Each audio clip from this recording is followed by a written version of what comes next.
Uno. Ya. Muy buenas noches a todos los presentes y a los ponentes comentaristas. Vamos a tener el día de hoy nuestra actividad programada, ¿no? Que se titula Conversatorio Virtual, una propuesta de solución a propósito del libro de Fernando Villarán, ¿no? Las organizaciones que organizan este evento son la Asociación Nacional de Centros de Investigación y Promoción Social y Desarrollo ANZ, el Grupo Nacional de Presupuesto Público, Servicios de Apoyo, Asesoramiento y Soporte SAS y Equitix. Damos la cordial bienvenida a todos y hacemos una breve explicación de la metodología de este conversatorio, que tendrá pues la siguiente parte, ¿no? La primera momento vamos a tener la exposición del autor del libro La picadura de escorpión, Fernando Villarán, que será por 25 minutos. Posteriormente habrá un rol de comentaristas, de 3 comentaristas, que tendrán un tiempo de 10 minutos cada uno de ellos. Posteriormente habrá una respuesta del presentador de la exposición principal. Posteriormente habrá una participación de los asistentes, ¿no? Pedimos que sean entre 5 o 6 intervenciones, con un tiempo entre 2 o 3 minutos como máximo. Seríamos estrictos en el tiempo, por favor. Por eso rogamos, si es que nos presionamos un poco para que algunos no se extiendan ese tiempo, y posteriormente habrán las respuestas del ponente central y de los respectivos comentaristas, ¿no? Y el cierre del evento. Entonces, en ese sentido, pues, creo que pasamos ya a la materia, ¿no? Para, después de esta breve explicación de la metodología, y también explicar, ¿no? De que pedimos que todos cierren sus micrófonos, a excepción del ponente, y en ese sentido también nos va a colaborar Andy, ¿no? Se está también esto grabando a través del Face, ¿no? Para los que desean, pues, difundirlo por ese medio, pueden darse en el link respectivo que se va a poner justamente en el chat de esta, del Zoom. Entonces, sin más, vamos a hacer una breve comentario antes de la presentación del ponente principal, ¿no? Como os hemos planteado, ¿no? El evento se llama Conversatorio Virtual, una propuesta de solución a propósito del libro de Fernando Villarán, ¿no? El libro se llama La picadura de escorpión. Es una edición del Fondo Editorial de la Universidad Nacional de Ingeniería. Es una segunda edición de noviembre de 2022. Fernando Villarán es un ingeniero industrial por la UNI y Magíster en Economía por la Pontificia Universidad Católica de Perú. Actualmente es presidente de la firma SACE Consultores, profesor principal de la Universidad Antonio Ruiz de Montoya y docente de la Escuela de Posgrado de la Universidad Nacional de Ingeniería. Sus últimos libros son La historia de las patentes e invenciones en Perú, INECOPI 2015, Educación Emprendedora, Educación Básica, en Minedu 2013, La picadura de escorpión, sobre la crisis financiera internacional, Planeta 2012, que es la primera edición, El modelo de desarrollo alternativo de la región San Martín, con USAID 2011, y asimismo actualmente dicta el curso Economía Política Contemporánea, Estallidos Sociales en el Perú y América Latina, cuya cuarta edición se inicia este martes 16 de mayo en la modalidad virtual, ¿no? El que les habla también ha seguido este curso, y es un curso muy interesante. Entonces, sin más preámbulo, le damos la palabra a Fernando Villarán por 25 minutos. Estaría dando el aviso 2 minutos antes de esos 25 minutos para que vaya cerrando la exposición. Muchas gracias, Fernando, también por tu presencia y por tu exposición. No, muchas gracias a ti, Carlos, por la presentación y, por supuesto, agradecer la invitación a los organizadores. Siempre es un gusto estar entre amigos y debatir estos temas, digamos, de actualidad. ¿No? Me alegra de que el libro sirva este propósito, ¿no? De todas maneras, yo voy a hablar sobre mi libro, pero no va a ser de primera intención, ¿no? Voy a comenzar con analizando un artículo bastante extenso de la revista The Economist sobre los éxitos de la economía norteamericana, que me sugirió un montón de ideas, digamos, ¿no? Y creo que también se las puede sugerir a ustedes. Obviamente, al final de la exposición de hoy día voy a retomar el tema central, que es las propuestas, o sea, en base a el análisis que voy a realizar y eso, como cuestión, digamos, previa. Así que paso a compartir el PowerPoint que tengo preparado, aunque no lo he subido todavía, pero no me quito. Denme 30 segundos para subirlo.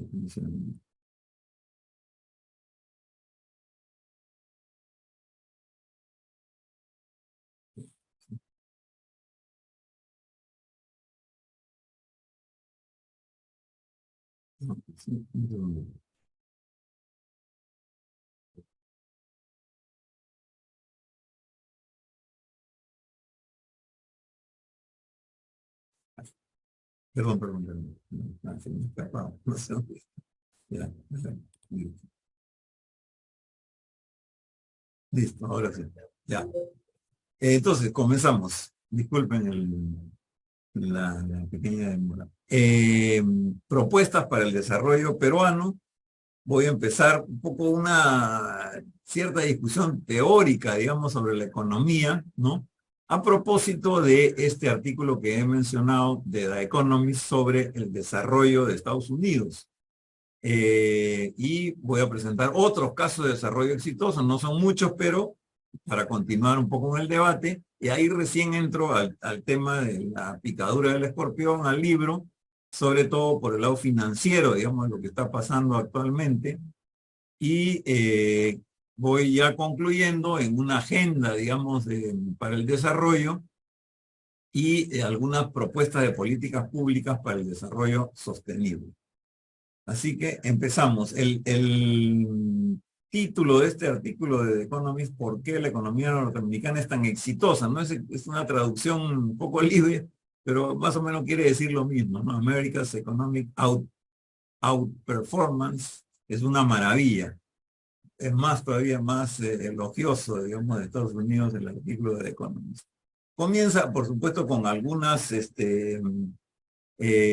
cuadros, algunos gráficos, y efectivamente vemos ahí una comparación de el PBI per cápita, ¿no? En términos de paridad, poder de compra o PPP en inglés, ¿no? Tanto en el año 90, que tenía una ligera ventaja sobre Japón y Europa, pero ya en el año 2022 tiene una ventaja muy grande, casi de $20.000 en el ingreso per cápita, que es una barbaridad.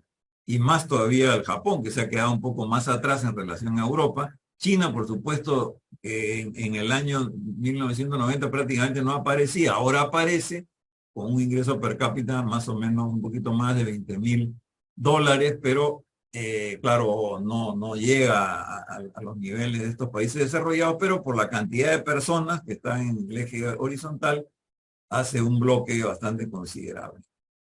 Acá, digamos, comparando el crecimiento de Estados Unidos con el grupo de los 7, los países más desarrollados, tanto en dólares nominales como en dólares PPP, ¿no? Paridad poder de compra, que es un concepto que viene utilizando el Banco Mundial y el Fondo Monetario, y en ambos casos, digamos, Estados Unidos resulta con un mayor crecimiento en relación a los otros países desarrollados. Igual la bolsa de valores, digamos, de Estados Unidos, digamos, tiene un rendimiento mucho mayor que las de los otros países desarrollados. El único que más o menos se acerca es la bolsa de Hong Kong, que como ustedes saben, digamos, tiene todas las empresas chinas, digamos, ¿no? Y que también hay un dinamismo en esa bolsa y demanda de ese tipo de acciones y de instrumentos financieros. Y finalmente la productividad del trabajo, en donde Estados Unidos le gana a todos los países, como ustedes pueden ver ahí, este cuadro no es muy sencillo de mirar, pero porque están en un eje la relación a lo que había en la productividad en 1990 y la otra al 2021, pero en buena cuenta tiene mayor productividad por trabajo que la mayoría de países citados ahí. Acá, bueno, solamente para tener una idea del peso económico de Estados Unidos, y que el único país pues, que se le puede comparar es China, efectivamente, ¿no? Y tenemos Europa abajo, que es el gran tercer bloque, con Alemania, ¿no? Francia y Inglaterra destacando. Como ustedes pueden ver, Rusia todavía es más pequeñito, digamos, aquí abajo, ¿no? Porque algunas personas pues tienen muchas expectativas, digamos, en Rusia, pero económicamente no significa, digamos, no tiene comparación con las otras potencias mundiales. Bueno, ¿qué es lo que sale en este artículo, digamos, ¿no? El ingreso personal en Estados Unidos 17 veces mayor, 17% mayor en el 90 y ahora subió al 54%, ¿no? De los $100 invertidos en la bolsa en Nueva York en el 90 producían $2.300 hoy día. En otros países desarrollados sería 510. Productividad laboral, que es la que mencioné anteriormente, ha crecido en 67% mayor al crecimiento en Europa y en Japón. Todo esto lo estoy sacando del artículo, digamos, de The Economist, ¿no? Con la idea de polemizar, por supuesto. Los sectores más responsables de este crecimiento han sido los de información y telecomunicaciones, bueno, las TICs. El trabajador promedio norteamericano trabaja 1.800 horas al año contra 1.600 en Europa, o sea, 200 más, pero 500 menos que en China, ¿no? Y el gasto social, curiosamente, no es tan bajo, digamos, en Estados Unidos, y lo plantea la revista como el 18%, más o menos lo de otros países desarrollados también. Acá viene un poco las causas, digamos, según The Economist, por qué Estados Unidos tiene este desempeño tan alto, digamos, ¿no? Y es justamente una inversión de 37% más en educación que el resto de países desarrollados. 34% de la población tiene una educación terciaria. Tiene 11 de las 15 mejores universidades, ¿no?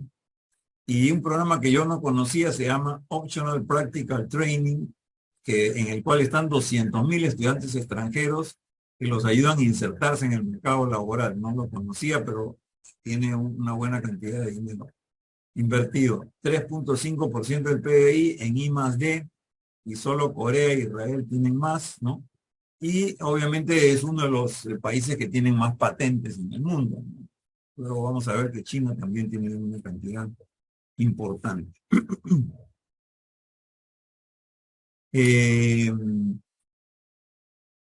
Habla también del tema del mercado financiero. Tiene el mercado financiero más profundo y más líquido en relación a otros países y agrupa a la mitad del capital de riesgo en el mundo.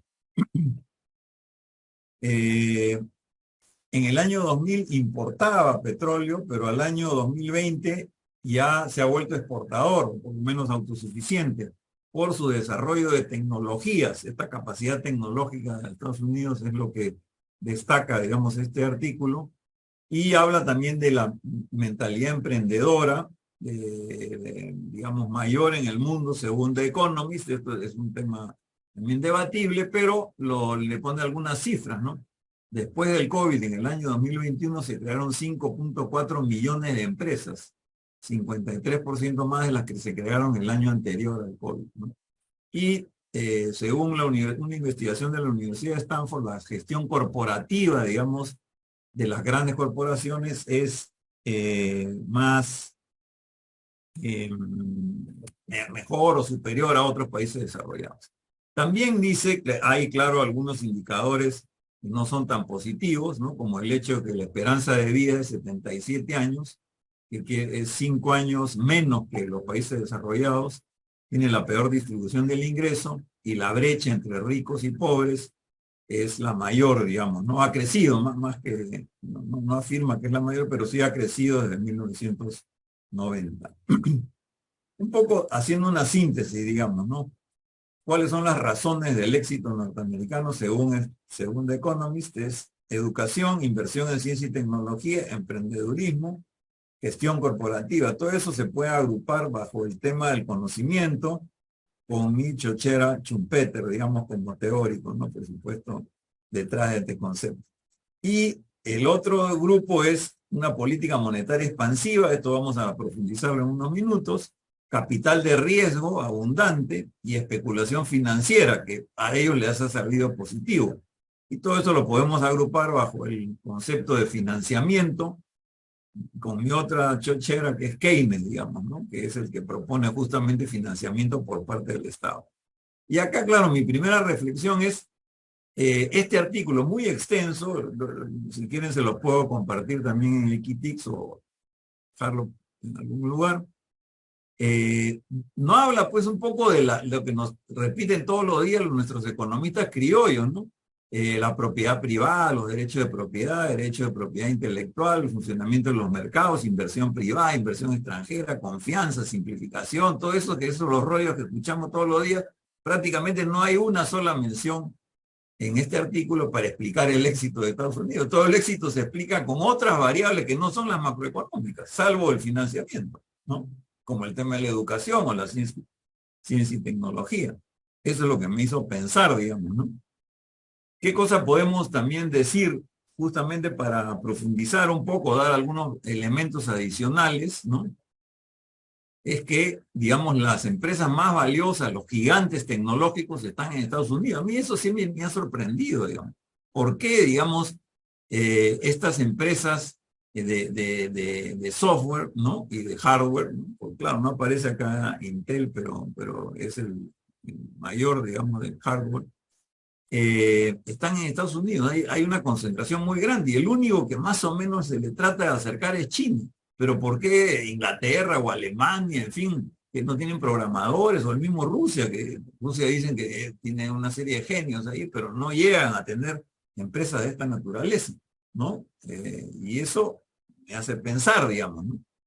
Y una de las claves es el tema de las universidades, digamos, ¿no? Las universidades son las mejores definitivamente y tienen una educación no solamente de alta calidad, sino muy enfocada a la innovación y al emprendimiento, ¿no? Por ejemplo, el gigante del hardware Intel, Noyce, se educó en el MIT, Moore, que es el otro socio, en Berkeley, Gates en Harvard, Bosnia, que es el socio de Steve Jobs, en Berkeley, Zuckerberg en Harvard. Los dos inventores de Google lo hicieron, están siendo estudiantes de Stanford. Bezos de Amazon en Princeton. El de YouTube en la Universidad de Illinois. El de WhatsApp en la Universidad de San José, que queda ahí en California. Musk, Stanford, y Sam Altman, el último, el de Open Artificial Intelligence, de ChatGPT, también se educó en Stanford. Eso no puede ser casualidad, digamos, no puede ser casualidad, ¿no? Y esto creo que ya lo han visto ustedes, pero nunca me canso yo de repetirlo. Dos investigaciones sobre el papel del MIT y de Stanford en la economía norteamericana, ¿no? Hicieron este estudio en el 2009, los egresados del MIT habían creado 25.800 empresas vivas en ese momento, no las que han cambiado, fracasado, no, que estaban vivas, habían generado 3.3 millones de empleos, ventas de 1.9 trillones de dólares, que era el 5.5% del PBI. No, yo no estoy considerando todas las ventas como comparando con el PBI norteamericano, sino el 50% de las ventas, que es el valor agregado. Como ustedes saben, el PBI es valor agregado, no es producción bruta. Y Stanford más todavía, es más dramático. ¿no? 39.900 empresas, 5.4 millones de puestos creados por todos los egresados, 2.7 trillones de dólares, 9% del PBI, entre los dos, 14.5% del PBI norteamericano. Esto hasta ahora a mí me sorprende, ¿no? El peso que pueden tener solo dos universidades en Estados Unidos. Claro, uno se pregunta, ¿qué hace una universidad de Ohio, del Midwest o del centro de Estados Unidos? Bueno, producen pues abogados, contadores, ¿no es cierto?, médicos que no contribuyen de esta manera al PBI, no crean empresas y no generan empleo. Entonces, claro, producen burócratas, ¿no? Pero no generan empleo. ¿Qué vamos a hacer? Y estas son las empresas, ¿no? El MIT, Intel, Texas Instruments, Hewlett Packard, McDonnell Douglas, que es de aviación, en fin, no voy a leer todas, Gillette, en Stanford es Google, Nike, Cisco, las últimas Tesla, Netflix, ¿no? Yahoo, en fin. Y hay 30.000 organizaciones sin fines de lucro. No solamente es emprendimiento económico, sino también social.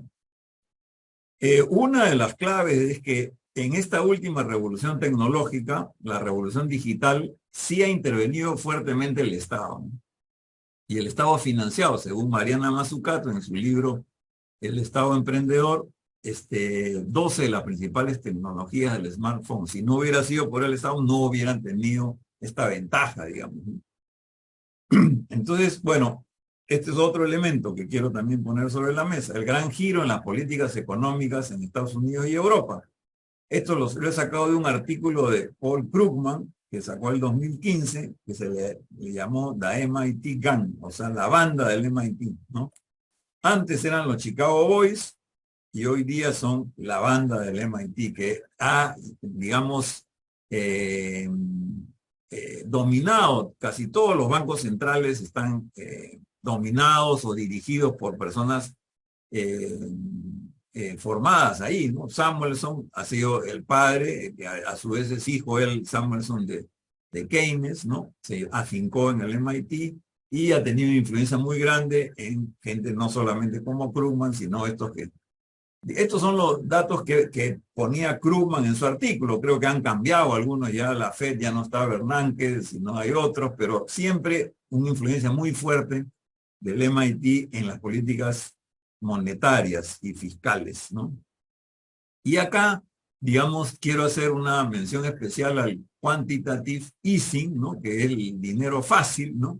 En Estados Unidos, que, digamos, ha comprado activos financieros, la Fed, con dinero, con emisión pura y dura, ¿no? Sin respaldo alguno, digamos. Esto es recontra keynesiano, y esto ha habido en el 2008 para salir de la crisis financiera, que es el motivo de mi libro, pero también se repitió en el 2010, el 2012 y el 2020.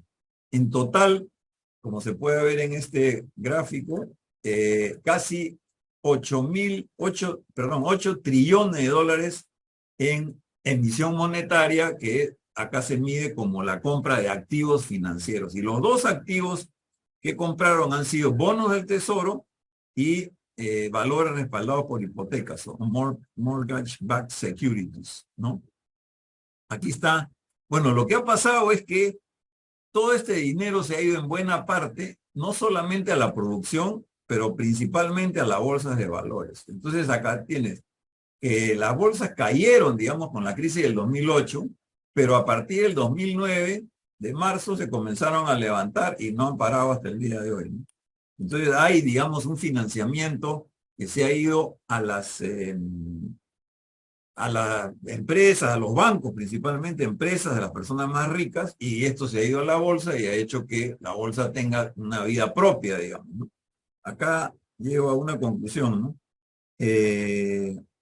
Digamos, se ha agravado la desigualdad en Estados Unidos con esto, ¿no? Y se ha vuelto un país más financiero, ¿no? ¿Se acuerdan que hablaba de financiarización? Creo que Óscar Ugarteche acuñó ese término, o lo sacó de algún lado, pero también es más financiarización y más especulación, digamos. 12 países emergentes exitosos. China tiene las mejores universidades de la región y está tratando y acercándose a las norteamericanas e inglesas, unos bancos gigantescos de desarrollo en casi todos los sectores, uno por cada sector, industria, construcción, infraestructura, etcétera. Financiamiento barato para sectores prioritarios, inversión en I+D creciente, tratando de acercar a los países más desarrollados, promoción de la innovación, gestión pública de excelencia, la meritocracia del Partido Comunista Chino, estrategia de desarrollo, planeamiento, digamos, de largo plazo, atracción de inversión extranjera y apertura y asimilación de la tecnología extranjera. En resumen, conocimiento, financiamiento e instituciones. Schumpeter, Keynes y Douglas North. Acá meto a este tercer economista. Y acá está, pues, como pueden ver, el espectacular crecimiento del patentamiento en China, digamos, ¿no? Que en 1980 prácticamente no existía, pero a partir de esa época comenzó a crecer y ahora ha superado casi por 3 veces en el patentamiento de Estados Unidos, mucho más a los europeos. Bueno, esto ya es para llorar un poco. Las patentes en el Perú, que son por número de 300, más o menos, cuando los otros estaban hablando de 1.000.000 y pico y 600.000 en los Estados Unidos, pero en fin. Y el otro caso es Chile, ¿no? Chile en realidad es el país más desarrollado de América Latina, nos lleva más del doble en PBI per cápita y también tiene bastante ventaja sobre otros países de América Latina. Y ahí también vemos que se repite, digamos, ellos están por arriba en los índices, pero no es índice, rankings de universidades, ¿no? La Universidad de Chile está, no sé si está primera, segunda, peleándose con las brasileñas. Corfo es un gigante, digamos, financiero, y financia de todo, absolutamente de todo. O sea, ustedes pueden entrar a la página web desde pequeña empresa, innovación, infraestructura, financia al sector privado, pero también al sector público. Es un monstruo, parecido al Banco de Desarrollo de Brasil. Gestión eficiente, tanto del aparato público como de las empresas públicas. La descentralización en Chile ha sido gradual, no ha sido que ya vamos a darle toda la plata a los gobiernos regionales, no ha sido así, de a pocos, y parece que le funciona bastante más. Bueno, apoyo a las MIPES, emprendimiento, etcétera. De nuevo se repite, ¿no? Conocimiento, financiamiento, instituciones. Schumpeter, Keynes y North. Las variables claves del desarrollo, entonces, ahora sumo un tercer grupo acá abajo: educación, inversión, emprendedurismo, conocimiento, política monetaria, capital de riesgo, procuración financiera, Keynes, financiamiento y poder ejecutivo eficiente y honesto, poder judicial independiente, electoral independiente, instituciones. O sea, esos son los 3 elementos que yo he aumentado uno tercero, que no estaba en el artículo de Economist, porque da por sentado que las instituciones en Estados Unidos funcionan bien, pero es una de las condiciones necesarias, como hemos visto en el caso de Chile y de China. ¿Cómo entra la picadura del escorpión acá dentro? Yo sostengo que las políticas keynesianas que empezaron en Estados Unidos en el año 1933, cuando sube al gobierno Roosevelt, ambos se conocen y lo orienta, digamos, y lograron romper o superar la Gran Depresión de 1929, luego de 4 años de estancamiento de la economía norteamericana y también la europea. Pero eso sigue hasta ahora, digamos, ¿no? O sea, no estamos hablando de todo lo que gastaron en la Segunda Guerra Mundial, en el Plan Marshall, etcétera. Entonces, ¿cómo estamos de tiempo, Carlos? Ya estoy... Sí, 2 minutos más, profesor. Ya, entonces, voy a correr, ya, listo. Yo sí me paso. Ok, una nueva agenda para el desarrollo, con nuevas prioridades. Ahí sí, ya estoy terminando, en verdad. Pero si me das 2 minutos más, mejor. Miren, en realidad, esto está muy vinculado con la pandemia, digamos. O sea, la pandemia me parece que ha sido un shock, creo que todos podemos convenir, y ha puesto a la salud, digamos, por delante. Y la prioridad, yo creo que debe ser la salud, una salud para todos, pero obviamente no seguir un modelo caro, digamos, como el norteamericano, sino un modelo más parecido al de Cuba, al de China, Nueva Zelanda, que es medicina preventiva, etc. Alimentación saludable, que tiene que ver también con la salud, y ahí tenemos ventaja por nuestra pequeña agricultura. Vivienda digna, no podemos permitir que la gente siga viviendo en los cerros y que todo el mundo vive en una sola habitación y tenga que trabajar comer, estudiar en el mismo sitio, ¿no?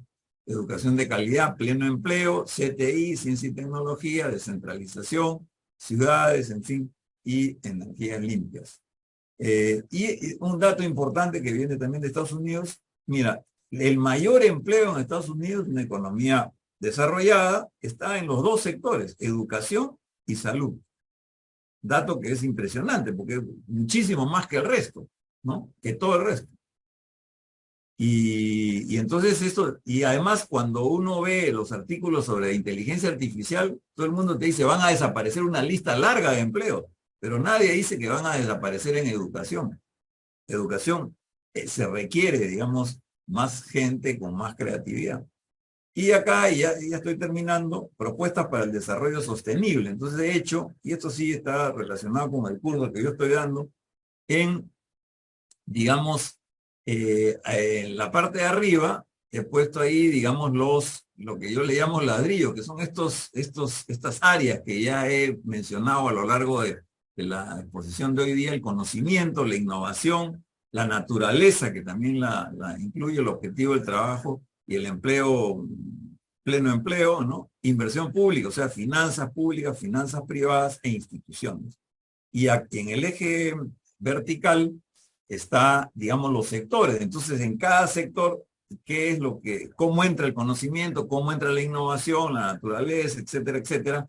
No hay tiempo para explicarlo, pero esto también, este PowerPoint se los voy a mandar para que lo puedan ver con cierto detalle, digamos, ¿no? Y entonces ahí, digamos, hago ya una última lámina provocadora. Significaría, podría ser un nuevo programa político, inversión en educación, inversión en salud, creación de un gran banco de fomento de desarrollo productivo, eso te diferencia de todo el mundo. Y la inversión en educación y calidad, calidad educativa y meritocracia en docencia te diferencia de la derecha y de la izquierda. O sea, totalmente. Esos son los que están destruyendo la educación en el Perú. En salud también, ¿no es cierto? Que la gente habla nomás, pero miren qué es lo que está pasando con el dengue, digamos. Inversión en investigación y desarrollo, apoyo masivo a las MIPES, que sería la forma de salir de la informalidad, digamos, ¿no? Y una reforma tributaria para financiar, en fin, todo esto, aunque va a haber una política monetaria expansiva también, ¿no? Reforma del Estado y reforma política. Y creo que ahí sí acabo, casi en el tiempo, Carlos, no te puedes quejar. Ya dejo de compartir y me voy al día entonces para someterme a los comentarios de los colegas. A ver.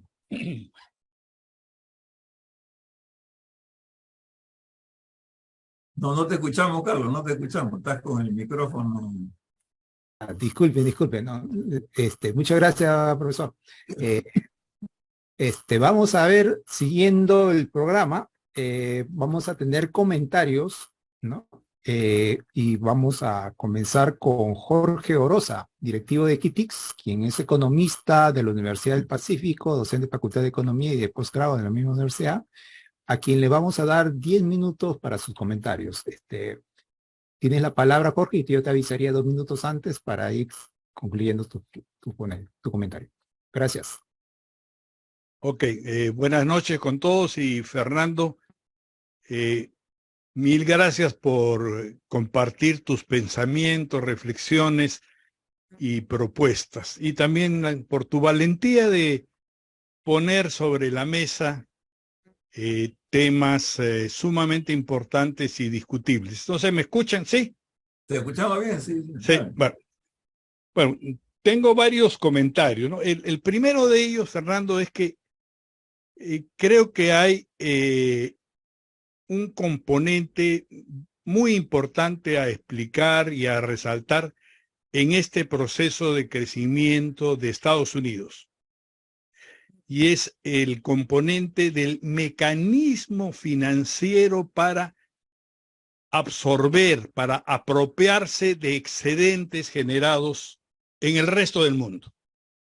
Uno de ellos es el sistema de patrón oro que inicialmente formaron o aprobaron en el año 45, la creación ilimitada prácticamente de deuda que está en discusión y todos los sistemas, digamos, de protección del mercado norteamericano. Tú no puedes exportar a Estados Unidos así nomás.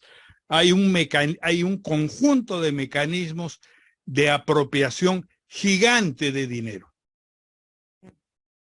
Y hay evidencias sobre ese tema. Entonces, es cierto que han tenido un gran proceso de innovación, de desarrollo de la educación, etcétera, etcétera, pero también han desarrollado un mecanismo que en este momento está en crisis para apropiarse de excedentes en cantidades gigantes y fabulosas, ¿no? No solo términos de intercambio.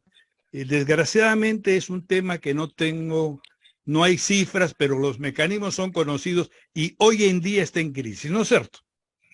Con el caso de la acumulación de bonos de China, la impagabilidad, si se puede usar la palabra, de la deuda, etcétera, etcétera, etcétera. Ese es un tema muy importante. El otro tema que también creo que hay que resaltar es la gran desigualdad, exclusión y marginación que hay en Estados Unidos. O sea, por ejemplo, en salud, yo recuerdo cifras más o menos fuertes, 50 millones de personas que en Estados Unidos no tienen servicios de salud. Estás hablando de 15, 18, hacia 20% de la población que no tiene acceso de salud. El otro tema es la gran población migrante ilegal, los nuevos esclavos del siglo XXI. 10, 17, 20 millones de ilegales que son manos de obra sin derechos laborales, ¿no? Bueno, y así otras cifras que podemos analizar. O sea, tiene dos caras este crecimiento, ¿no es cierto? La creación de gran cantidad de riqueza, de innovación, de transformación, pero tiene una cara también de explotación, de depresión, de apropiación, etcétera, etcétera, etcétera. Un tercer elemento también que me parece clave es considerar el mecanismo de venta de armas. Hay un mecanismo de intervención directamente y un desarrollo de la industria de producción de armas como gran negocio y que en este momento está en funcionamiento. ¿Ustedes creen que todo el financiamiento que Estados Unidos está haciendo a Ucrania es donación o es parte de deuda? Buena pregunta. Entonces, el complejo militar y de venta de armas es otro de los mecanismos de intervención y también de apropiación de excedentes, ¿no? Es unos comentarios en relación a la tesis básica que la innovación, una política expansiva y la estabilidad de la institucionalidad son elementos que explican ese crecimiento. Yo añadiría un cuarto, que es el tamaño del país, ¿no es cierto? Ahí en la gráfica que presentas se puede ver tamaño en población, en territorio, también en recursos naturales. Me parece sumamente importante. Ahora, si lo comparamos con otros países, tanto el crecimiento de China como el de Estados Unidos, vamos a encontrar, yo diría, algunos temas claves que están en este momento en crisis, ¿no? En primer lugar, los límites que ha tenido la política expansiva y de creación de deuda ya está llegando a su límite, ¿no? Se supone que en estos días van a aprobar sí o sí la ampliación de la deuda, ¿no? Y también los límites a ese proceso de venta, de creación de dinero. No olvidemos que Europa y Japón por lo menos también han entrado en esta carrera loca de producir dinero, ¿no es cierto? Sin ningún respaldo. Con más o menos inflación podemos conversarlo. Hay un tema ahí clave y es el límite al cual ha llegado el modelo. Este modelo que no es pues estrictamente innovador y keynesiano, creo yo. Creo que va mucho más allá, porque tiene un elemento muy grande de intervencionismo militar y político y control de los organismos financieros internacionales. Está en un proceso de crisis. Yo creo que eso es más o menos evidente. ¿Qué tan profunda, qué tan rápida, qué tanto va a afectar? Hay gran discusión. Hay algunos inclusive que plantean fechas sobre el tema. Pero sí estoy de acuerdo en que tenemos, si nosotros pensamos en el país, tenemos que desarrollar la educación, la salud, la innovación y dar estabilidad al funcionamiento institucional, en todos los niveles, ¿no es cierto? Ejecutivo, Poder Judicial, así como el Banco Central de Reserva o la Superintendencia. Creo que esa agenda que tú planteas es cierta, es correcta. Hay añadidos más o menos que hay que hacerles, añadidos que tienen que ver con la prioridad a la infancia. Creo que es un tema súper importante, porque lo que no se invierte en la infancia es irrecuperable en el largo plazo, ¿no es cierto? O sea, un niño que pasa la barrera de la desnutrición crónica a los 3 años no se va a recuperar. Estructuralmente está dañado. Por más que mi gran amiga Gina me eche las 1000 maldiciones, por decirlo, ¿no? Entonces, esa agenda es más o menos correcta, estoy de acuerdo. Yo le añadiría algunas más que tiene que ver con el medio ambiente y el aprovechamiento del desarrollo del litoral peruano. La riqueza que tenemos en el mar peruano es fabulosa. Y yo tengo un conocimiento más o menos profundo sobre el tema. Riqueza sobre la cual ya están encima China, Brasil, el puerto de Chancay, etcétera, etcétera. Podemos discutir. Pero en relación a la agenda, bueno, podemos hacerla un poco más larga, más corta. Pero ahí yo tengo una gran pregunta que tú me imagino que ya te la has hecho, es ¿y por qué no se asume esa agenda? ¿Por qué no se implementa? ¿Por qué no se pone en marcha? Y yo quiero recordar ahí algunas cosas. No nos olvidemos que tenemos desde el año 85 a la fecha, ¿cuántos años? 20, 15, 35, 40 años de deterioro masivo del conjunto de la sociedad, en todos los niveles, no solo en los partidos políticos, no solo en los empresarios con toda la corrupción, sino también en los sectores populares. ¿Ustedes creen que desde el año 85 hasta hace poco los comedores populares, las organizaciones del vaso de leche, muchísimos de los gremios no han sido distorsionados, no han sido llevados a situaciones inaceptables? No solo desde el punto de vista ético o moral. Ejemplo, ¿no? La negociación que ha habido con la derrama. Jorge, 2 minutos más. Perfecto. La pequeña historia de la derrama y su negociación política en los últimos meses. Estoy de acuerdo en que esa es la agenda y que la agenda consiste en cómo conformar una inteligencia, un grupo, una institucionalidad que sea capaz de tener un liderazgo nacional y ponerla en marcha, y que debe incluir a todos.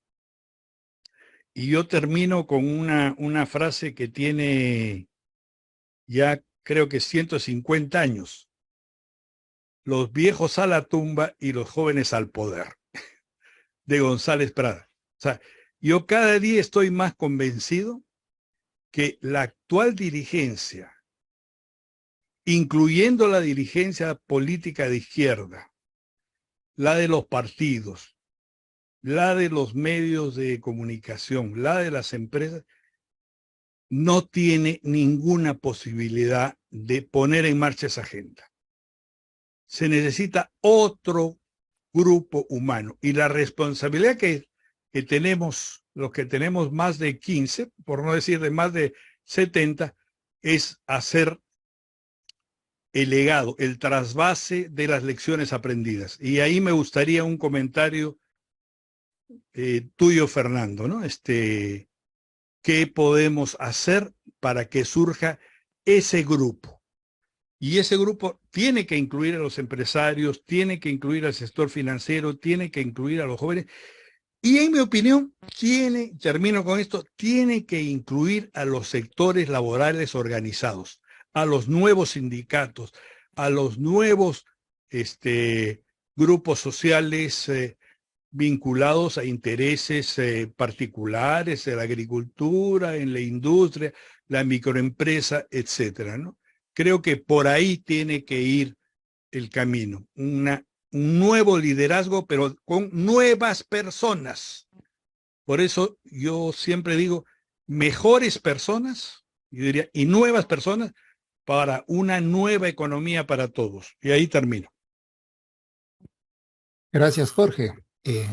Entonces pasaríamos a la siguiente, el siguiente comentarista, Ariela, pues, claro, creo que no se ha podido conectar, nos disculpas por ello, pero seguimos avanzando. Tenemos a Vicente Ota, que es consultor independiente, su última publicación se titula Estado Pluricultural Perú del Bicentenario. Vicente, tienes 10 minutos y yo te avisaría con 2 minutos de anticipación para tu cierre. Gracias.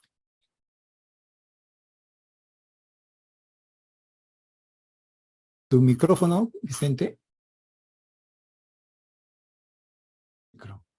Me sorprendió la invitación, pero es muy grata. O sea, lo primero que quiero manifestar es la sorpresa. Para mí ha sido una sorpresa casi mayúscula encontrarme con un libro tan bien hecho, tan bien elaborado y tan bien escrito, y respondiendo realmente a una coyuntura que ha marcado la dinámica de los últimos 30 años, ¿no? O sea, prácticamente hay un proceso de reconfiguración global que tiene su origen en la crisis pues, del 2008-2009, ¿no? Y está hecho de la mejor manera, en el sentido que solamente, ¿no? los que conocen y manejan bien un tema pueden presentar en sencillo temas tan complejos. Creo que ese es un mérito de Fernando y que tiene mucho que ver con su condición de maestro, de profesor, ¿no? Que hace que pueda ser didáctico a la hora de presentar los temas. Entonces, yo saludo y felicito eso. Lo otro que debo decir es que esta es la segunda sorpresa que me llevo en la presentación del libro. En la anterior, realmente no entendí bien qué libro se estaba presentando, porque sobre de lo que yo después he revisado, los comentarios que se hicieron ahí me parece que no tenían mucho que ver con el libro. Entonces para mí ha sido una sorpresa. Y ahora me estoy dando como otra sorpresa, pues, porque la exposición de Fernando ha sido sobre la última nota de The Economist, ¿no? Entonces ya no es tampoco sobre el libro. Ahora, ¿qué me sugiere? Pues porque me ha desconcertado, ¿no? Porque todo lo que ha expuesto Fernando es algo así como la visión, casi un cherry, es como un aviso pagado, ¿no es cierto?, desde Estados Unidos para que presente de la mejor manera la situación actual de Estados Unidos y de su economía. Yo sinceramente dudo, y dudo porque si uno hace una correlación entre lo que dice el libro Fernando, lo que mismo Fernando ha dicho en ese libro, y todos los datos y lo que ha presentado ahora del Economist, hay una contradicción. Y es una contradicción radical. Entonces, a mí me parece que yo, conforme a la convocatoria, voy a ceñirme al libro. O sea que lo último, agradecería a Fernando que nos envíe el PowerPoint, el artículo, y para revisarlo, pero yo me atengo a lo que fue motivo de invitación. Las consecuencias de la crisis del 2008, 2009, 2010, yo creo que siguen pasando factura a Estados Unidos. No tengo ninguna duda. Y yo creo que eso se refleja en lo que está pasando ahora en el mundo. Yo creo que lo que dice el Economist trata de hacer una propaganda, ¿no? Claramente intencional, para querer ocultar lo que está en curso. O sea, yo creo que la reconfiguración del mundo ya está en curso, ya casi establecido, ¿no? En realidad, la guerra de Ucrania ha sido un punto de inflexión, ¿no es cierto?, que ha tratado de adelantar al 2025, donde se viene, ¿no?, podría haberse producido la prueba de fuego final de la hegemonía de Estados Unidos con el retorno de Taiwán a China, ¿no? Porque como han dicho los chinos, el regreso de Taiwán a la patria, a la República Popular China, es una cosa sin discusión. Esa es la actitud de China. Y yo creo que lo de Ucrania ha sido adelantar este proceso de redefinición económica, de hegemonía global, ¿no?, antes del 25. Entonces lo que ha sucedido es que ha acelerado la reconfiguración mundial. Yo creo que ahora ya estamos inmersos en un mundo múltiple, ¿no?, de múltiples poderes. O sea, la hegemonía que logra una hegemonía única de Estados Unidos con la caída de la URSS, ¿no?, el 90, y que ha estado más o menos hasta el 15 de manera indiscutible, hasta el 2015 eso empezó a cambiar y ahora yo creo que ya eso es una modificación. Y retomando la afición y la adhesión schumpeteriana de Fernando, que yo comparto en buena medida, yo creo que hay un problema tecnológico que Estados Unidos lo está perdiendo. La guerra tecnológica ya la está perdiendo frente a China, por lo menos. En primer lugar, ustedes recuerdan desde el 2008, 2018, todos los conflictos que hubo por la tecnología 5G, ¿no es cierto? Apareció como una disputa con Huawei, ¿no? Inclusive detuvieron a la vicepresidenta, que era la hija del dueño de la empresa en Canadá, ¿no? Y todo fue una campaña terrible contra Huawei y la tecnología 5G, porque la tecnología 5G, como ustedes saben, no es solamente una tecnología celular, es una tecnología que implica todos los procesos tecnológicos en los diferentes instrumentos y equipos. O sea, cambia, ¿no?, la tecnología del soporte de los procesos informáticos, en fin. Primero. En segundo lugar, en el transcurso del año anterior, ya se ha hecho público, se ha difundido el desarrollo y ya a la cabeza de China en la computación cuántica, ¿no? Donde China ya está utilizando computación cuántica que implica, ¿no?, un cambio de velocidad exponencial en los procesos informáticos. Y Estados Unidos recién está ensayando, ¿no?, está experimentando. China ya lo tiene usando, ¿no? Y ustedes saben que el tiempo es una variable fundamental en nuestra era. El tiempo es fundamental. Entonces, un cambio exponencial, ¿no?, en estos procesos informáticos es una ventaja sumamente importante. Y en tercer lugar, porque eso es parte de la configuración, de la reconfiguración geopolítica mundial, ustedes saben que tanto China como Rusia tienen en uso, ¿no es cierto?, los cohetes hipersónicos que Estados Unidos no tiene, ¿no es cierto? Entonces son toda la tecnología de defensa, ¿no?, los escudos nucleares y cosas por el estilo, no son posibles de neutralizar los misiles hipersónicos porque tienen 5 veces la velocidad del sonido. Entonces no hay todavía un instrumento defensivo. En conclusión, por eso les digo, la reconfiguración del mundo ya está en curso, ya está prácticamente establecido. ¿Y eso qué significa? Por eso que esos datos que ha presentado Fernando no son de él, pues son de Economist. Yo tengo muchas dudas sobre todo eso. ¿no? Las universidades, la tecnología. ¿Por qué? Porque los hechos lo desmienten. O sea, los hechos están yendo por otro lado. En primer lugar.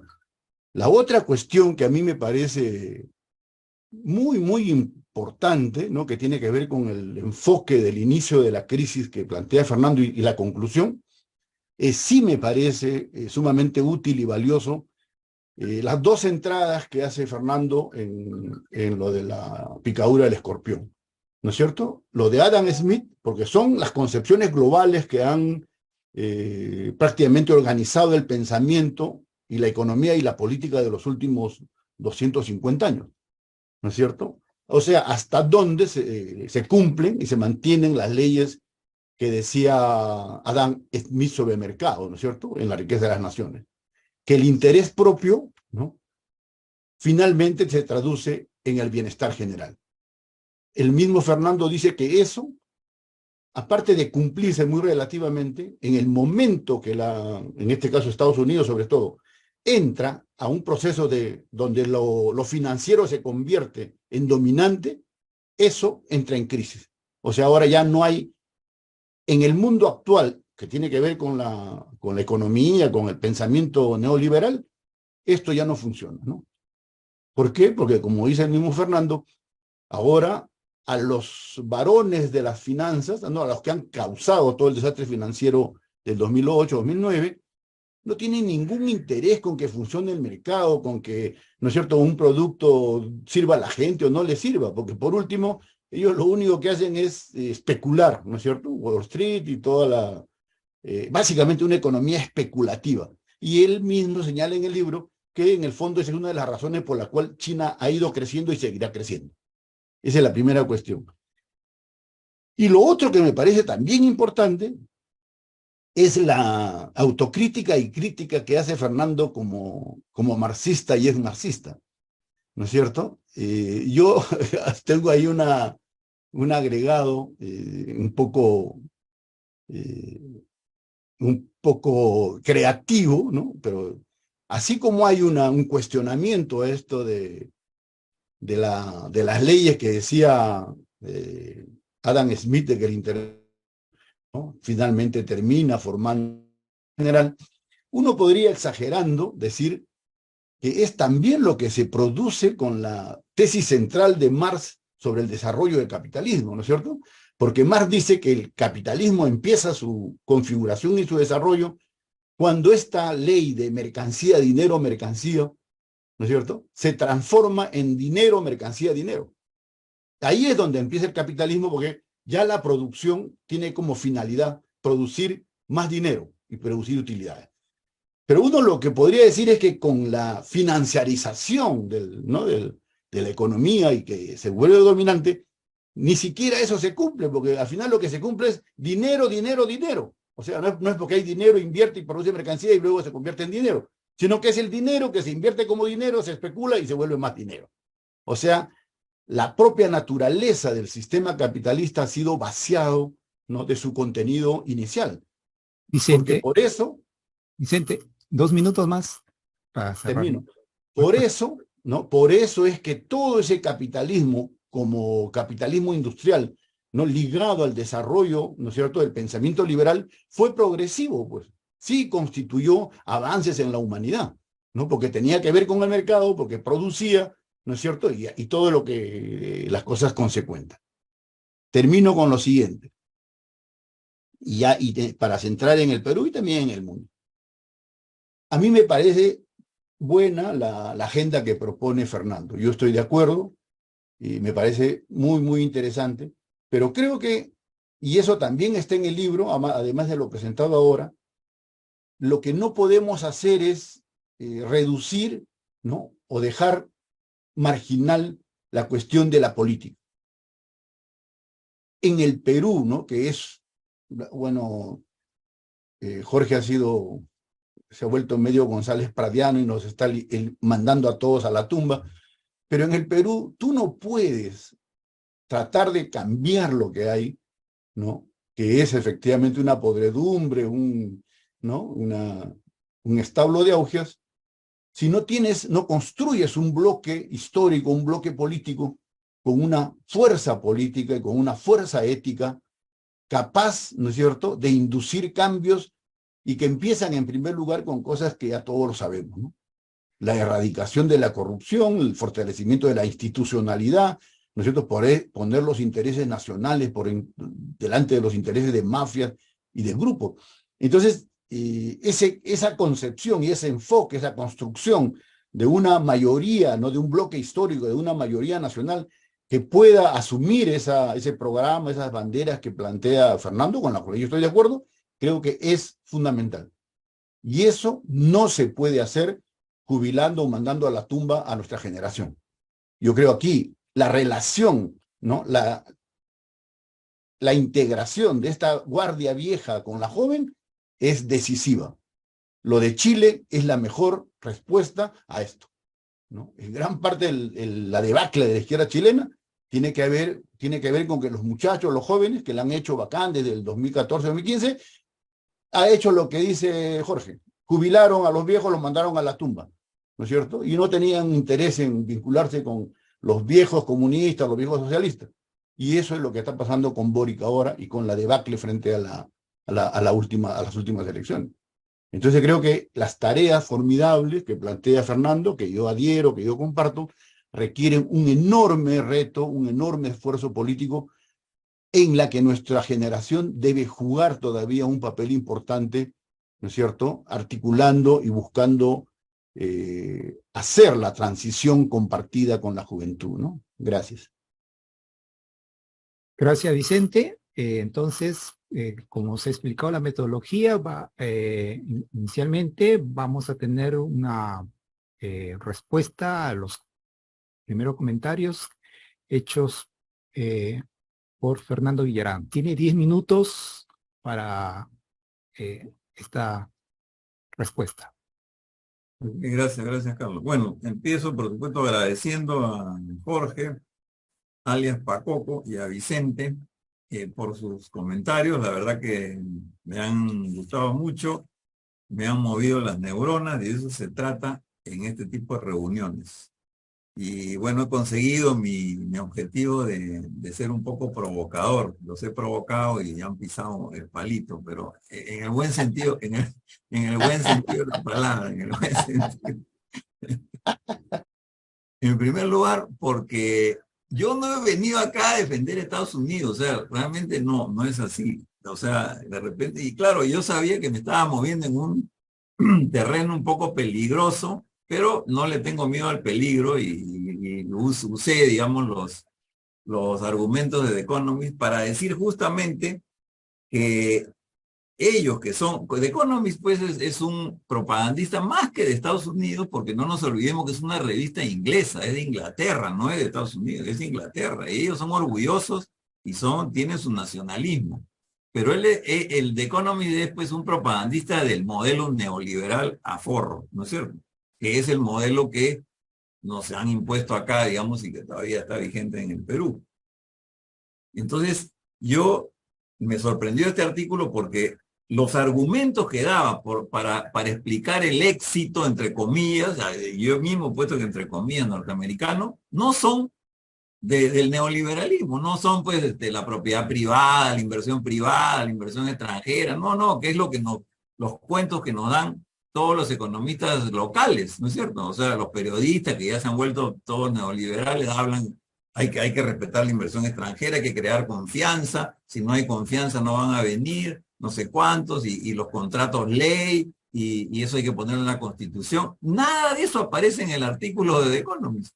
Aparece la educación, aparece la ciencia y tecnología, ¿no? Aparecen las finanzas públicas, ¿no? Aparecen las instituciones. O sea, esas son los verdaderos pilares del desarrollo. Esa es la tesis que yo he querido poner acá. No es defender a Estados Unidos, es decir, hay entonces yo he contrapuesto a The Economist con el modelo neoliberal y con sus seguidores, digamos, sirvientes, ¿no?, locales, que solamente hablan de confianza, inversión extranjera, ellos son los que nos van a salvar, no sé cuánto. Entonces, ¿por qué no aparece nada de eso en el artículo de Economist?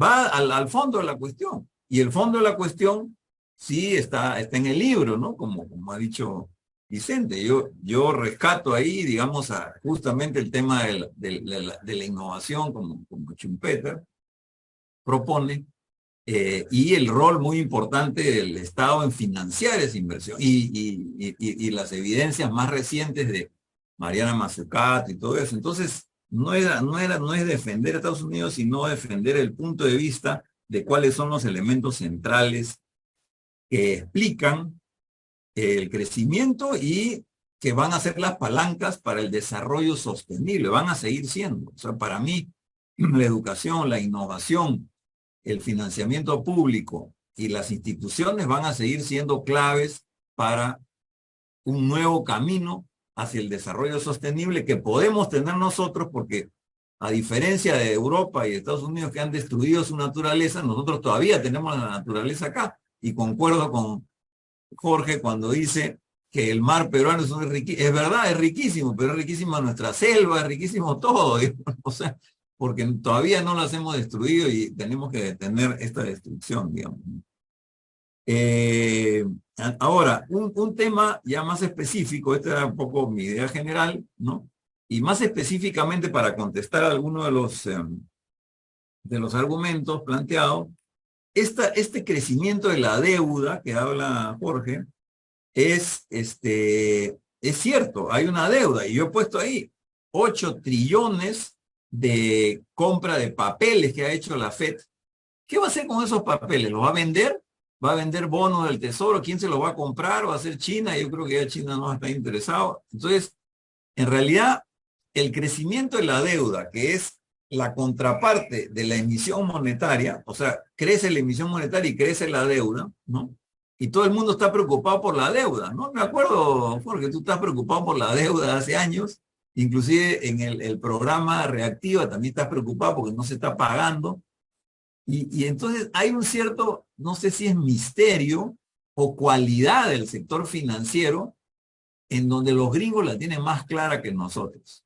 O sea, cuando tú tienes una mala deuda, ¿cómo se llama en el Perú? Hay que castigar esa mala, ¿no? Hay que provisionar y castigar la deuda, ¿sí o no? Castigar la deuda, mala deuda. ¿Cómo le dicen en Estados Unidos y en Inglaterra? No dicen punish, no, dicen write off. ¿Qué quiere decir write off? Borrar la deuda, borran la deuda. O sea, ellos literalmente hacen eso, borran la deuda, ¿no? Y eso es lo que incluso, por eso yo he puesto el caso de China, porque China tiene megabancos de desarrollo, megabancos estatales 100%, que financian todo, desde microempresas, pequeña empresa, empresas, grandes proyectos. ¿Qué cosa? ¿Quién ha financiado el puerto de Chancay? ¿La empresa que está haciendo la construcción? No, el Banco de Desarrollo de China, ¿no es cierto? ¿Cuánto es? 10.000 millones de dólares. Es un peanuts, es una poquitísimo para ellos, no es nada. Lo ha puesto y asumiendo riesgo, de repente eso no funciona. Y muchas empresas e iniciativas en China y en otros países, en África, seguramente han fracasado y no han devuelto su plata y han tenido, seguramente tienen una cartera pesada esos bancos chinos. Pero eso hace que la economía o que los bancos quiebren o la economía quiebre. No, es borrar, ¿no es cierto? Es borrar, borran su deuda.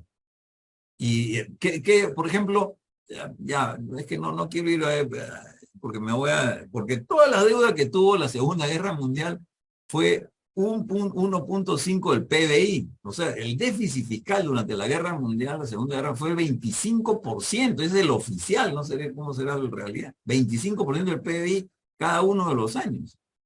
Entonces, y después de eso vino el Plan Marshall. ¿En qué momento pagaron esa deuda de la Segunda Guerra Mundial financieramente? Hasta donde yo sé, nunca la han pagado. La han borrado, es verdad, la borran. En fin, ese es un tema, es uno de los misterios del sector financiero. Y nosotros, como somos seguidores y no creadores de teorías, seguidores, decimos lo que nos dice el Fondo Monetario, el Banco Mundial, cosa que los gringos no le hacen ni caso, por supuesto, jamás, ¿no es cierto? Ha dicho, oye, tienes que pagar tus deudas financieras, nunca le han dicho eso, a nosotros sí, paga tus deudas. Pero en fin, lo dejo ahí.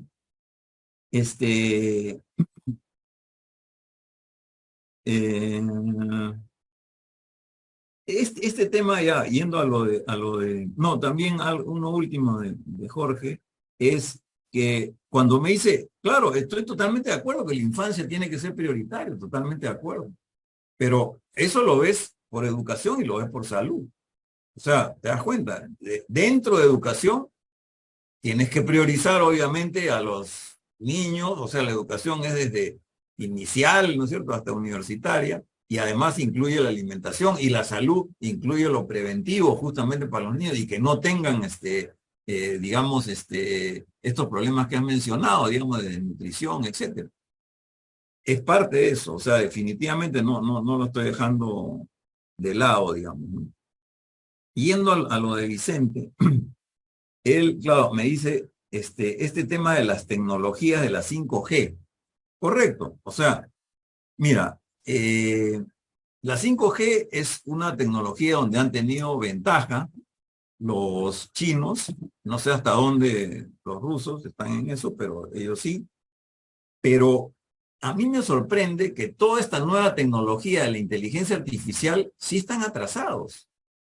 Mira, hay un caso que yo lo he seguido, que no me acuerdo el nombre exacto, ya no me dio el tiempo de buscarlo. Una empresa china hizo, digamos, un programa de inteligencia artificial para competir con ChatGPT, hizo una presentación mundial, ¿no?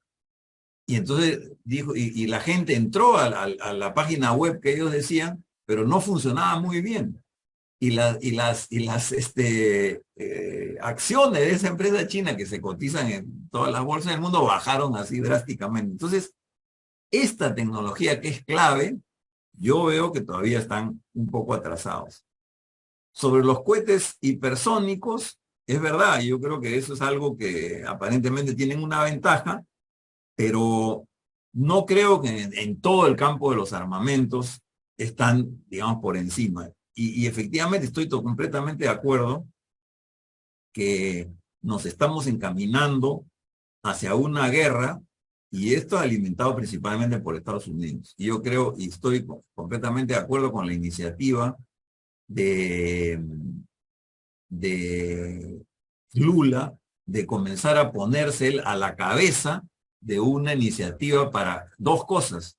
Terminar, digamos, la guerra Rusia-Ucrania, y una iniciativa de paz, y, digamos, desactivar el enfrentamiento Estados Unidos-Rusia, perdón, Estados Unidos-China, que eso, si siguen Estados Unidos en ese plan, esto solamente lleva a una tercera guerra mundial. China no se va a quedar de brazos cruzados, ¿no es cierto?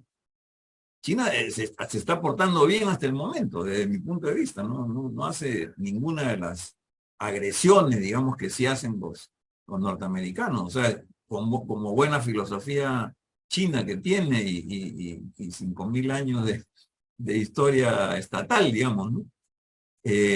Pero, digamos, el resto del mundo, Macron, por ejemplo, también está encaminándose en esa dirección, paz en la guerra en Ucrania y descongelamiento, no sé cómo llamarle, de las crecientes tensiones, ¿no? Reducir esas crecientes tensiones porque no hay forma. Y tenemos que ver cómo, porque, bueno, eso es en cuanto al... Estados Unidos tiene que aceptar, digamos, que ya no es la potencia dominante, sino que es una potencia más. Eso es lo que tiene que aceptar. No sé si será por las buenas, por las malas, pero... Y finalmente, me alegra mucho y les agradezco que estemos de acuerdo, digamos, en la propuesta, ¿no? Porque finalmente todos estos temas geopolíticos de otros países no vamos a poder actuar si es que nosotros no resolvemos nuestros propios problemas internos. Y efectivamente creo que Jorge exageró a mandarnos a la tumba a todos. Yo me siento bastante activo. Salgo a caminar y a hacer ejercicio todos los días justamente para durar un poco más, no para morirme antes, ¿no? Así que no, rechazo, digamos, esa insinuación. Y efectivamente hay que hacer un intento de aproximarnos a las nuevas generaciones. Esa era un poco la idea de mi curso de economía política, ¿no? Carlos ha estado ahí y ha visto que hay jóvenes ahí, ¿no es cierto? No, Sí. no todos somos de tercera edad. Y hay de todas las edades, eso es lo otro, y de todos los lugares también, y de todas las tendencias políticas, ¿no? Eso ha sido muy bueno en las discusiones. Pero bueno, estando de acuerdo con eso, mira, solamente en el tema de educación, y tener Fernando, claro, digamos, una agenda Fernando, política incluso, sí, ya estoy acabando. Ahí nomás tú te diferencias de las mafias educativas que han destruido las UNED, te diferencia de las mafias educativas y te diferencia de las mafias que hay al interior de las universidades públicas. Vicente lo sabe perfectamente. ¿Quién domina esas mafias? Una mafia. La UNI se está salvando de leche, pero en la mayoría, en muchas universidades públicas hay mafias. Entonces te diferencia de las mafias y también te diferencia de ese sindicalismo, digamos, retrógrado de Castillo, de su gente, que ha destruido la carrera magisterial, ¿no? La meritocracia. Yo, y acá termino, siempre me gusta estar metido en varias cosas y cuando estaba en plena campaña Castillo para la presidencia, me metieron en un grupo de plan de gobierno. No sé si era oficial o extraoficial o cuán cercano, pero habían gente de Perú Libre, ¿no? En ese grupo. Escuchar, felizmente no hubo ninguna reunión presencial. Todavía estaba lo del COVID ahí medio vive. Pero me sorprendía cómo todos, eran muchos jóvenes, su enemigo principal era la meritocracia y tenían textos que habían leído no sé cuántos, ¿no? De segunda categoría, por supuesto, ningún autor, digamos, de primer nivel, pero se habían armado en eso, la meritocracia. Cuando en realidad esa es la clave del éxito de China. El Partido Comunista Chino es el partido más meritocrático del planeta. Es la institución más meritocrática del planeta, reconocido por los propios intelectuales norteamericanos.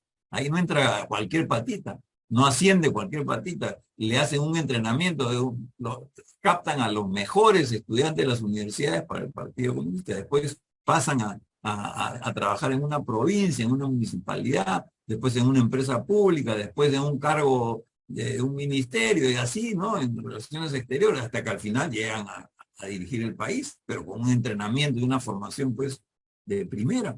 Contra eso está esta gente, ¿no es cierto? Entonces, ahí nomás ya tienes una bandera para acumular fuerzas políticas que ya te está diferenciando de un montón de fuerzas políticas ahora que deberían pasar a la historia, ¿no? Ahí me quedo. ya. Gracias, Fernando. Entonces, continuamos con un programa. Ahora vamos a dar, pues, opción a que los asistentes, los participantes, hagan sus preguntas. ¿No? También leeremos las preguntas que están por el chat, ¿no? Y por favor pediríamos que tomen unas palabras por máximo 2 o 3 minutos. Pina Guamán sería la primera participante. Gracias. Pina. Muchas gracias. Gracias por tu presentación, Fernando. Cuando vi la propuesta de programa, yo me sorprendí, porque parece que es una tarde de sorpresas, de que Vicente estuviera de comentarista de tu libro.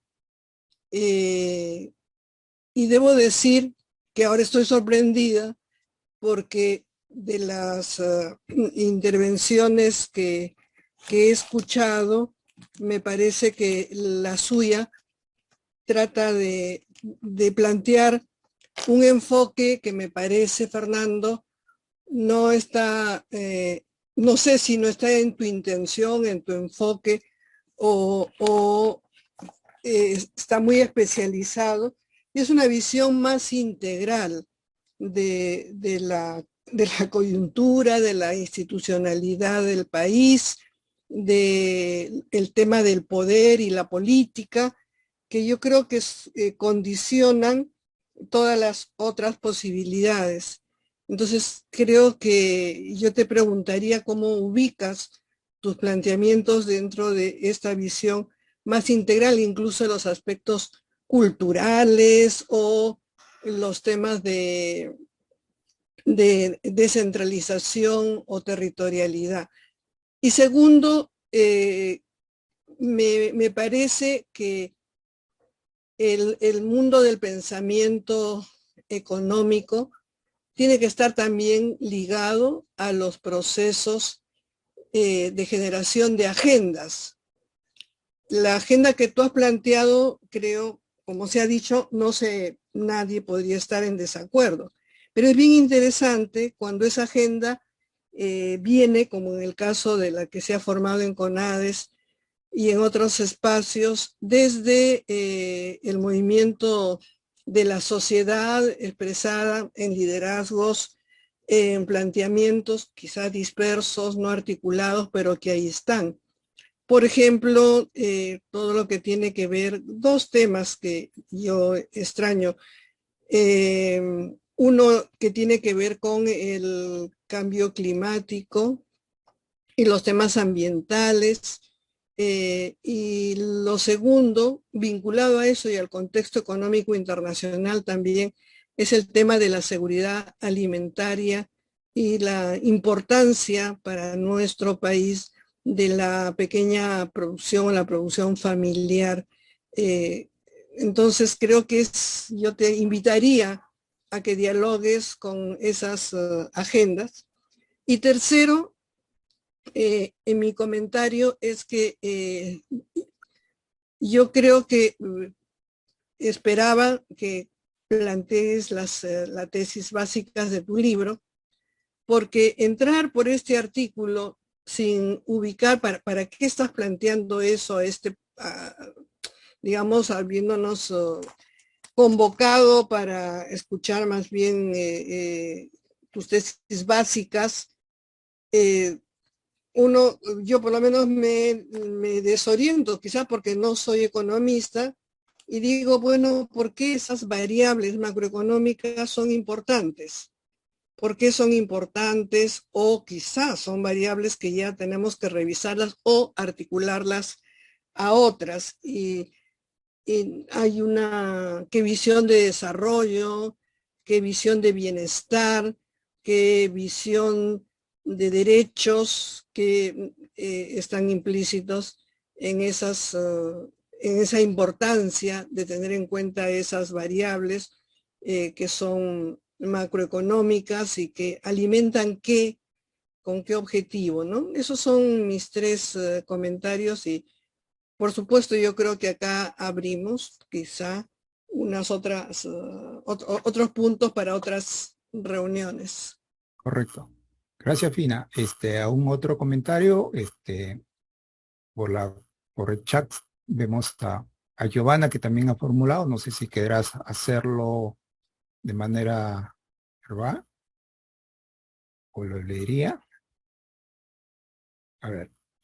Giovanna Vázquez dice, mi comentario se centra en la propuesta para la agenda que Fernando plantea. A. Sobre la alimentación saludable es inaccesible para la mayor parte de la población. Puede comprarla el sector que tiene mayores ingresos económicos. Creo importante que se analice, a ver, un ratito, creo importante que se analice los impactos de la crisis alimentaria que ya se ven desde el inicio de la pandemia hasta la fecha. Creo que esa debería ser una variable clave a considerar. Hablamos de priorizar salud y educación y nos olvidamos que para que eso sea viable, lo primero es satisfacer una necesidad básica como la alimentaria. Entonces tenemos un problema de acceso a alimentos y ahí creo que es clave que ingresen las mujeres en la agenda. B. Pero ahora se sumará el problema de la disponibilidad de alimentos y si vemos esto, el 57% de los alimentos provienen del sector de agricultura familiar. Enfrentamos un sector agrario cerca de la quiebra por el impacto de la guerra, fertilizantes y por el impacto del clima. El niño está siendo terrible para el país, lluvias en el norte y sequía en el sur. ¿Dónde saldrán los alimentos? ¿De dónde saldrán los alimentos que comemos en las ciudades? Esta es una pregunta clave que debemos abordar. Pienso que es clave incorporar estos elementos en el análisis. A ver, Luis Irumbal tiene la palabra por 2 o 3 minutos. Más. Gracias.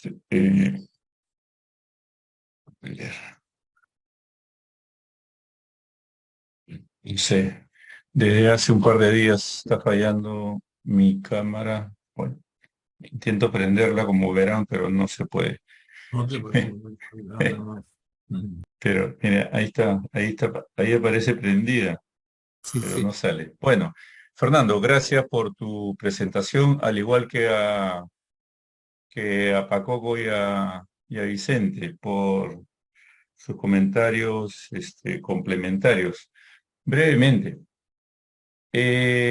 habiendo estado varios de nosotros, incluidos los compañeros comentaristas, en la presentación de tu libro hace pocas semanas, tenemos la ventaja de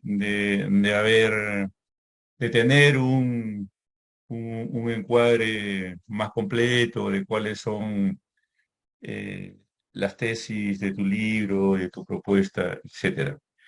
Yo quiero solamente referirme a subrayar un par de aspectos. Tú hoy has vuelto a repetir con razón que para avanzar en una propuesta, en una agenda para el desarrollo como la que sostiene la picadura del escorpión, se va a requerir una nueva institucionalidad, ¿no es cierto?, en la que se va a requerir avanzar a conformar un tipo de gobierno distinto, de distinta naturaleza, quiero decir.